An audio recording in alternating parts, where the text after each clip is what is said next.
we want to look at change of subject of the formula. So you should be familiar with the following formulas. I think it is etagara formulas aripo aya kuti iwewe unokwanisa kuita link in the speed, the distance and also the time. So iwewe kana uchitarisa about speed, unoti speed is equal to distance over time. So you say s is equal to d over t. Unongoti speed is equal to distance over time. Then kana wakutsvagawo distance, wakuchita distance the subject of the formula, you now say distance is equal to speed times time.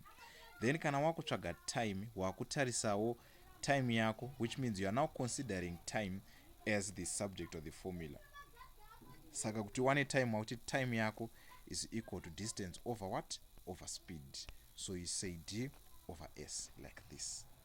Saka tiri panapa chinhu chaurifana tanga kuziva ndechekuti at first une formula yako iri kutaura nezve speed. Formula yako iri kungoti speed kuti uiwane unoti distance over time. Ko iwewe kana wakuda kutsvaga this distance iri panapa ishi unenge wakuita sei? Ndo zvazvinhu zvakureva kuti iwewe when you want to make that distance the subject of the formula, what is your next step? You now multiply both sides na t. You multiply kwese kuno kuna t kuti usarwe nani na d, which is the distance.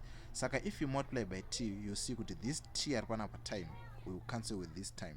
Saka ku this side kuno uchangosara une distance only. Saka uchaona kuti uchasara one distance yako ichasara ya speed multiplied by time. So speed multiplied by the time. Saka panapa ndo pari kutipa this formula yedu ishi iri pa number 2 ishi, which is the distance is equal to speed times time. Saka iwewe let's say now wapedza this part, wakuda kuoneyo kuti ku time yangu ishi kuti ndiiwane ndakuita sei. If I want to find the value of time, now ndakufana ku divide both sides ne speed. So which means at first ndokuti speed times time ndo iri equal to distance. So if I divide both sides by the speed like this kuti ndiwane time, sanchaona kuti time yangu inenge iri equal to distance over speed.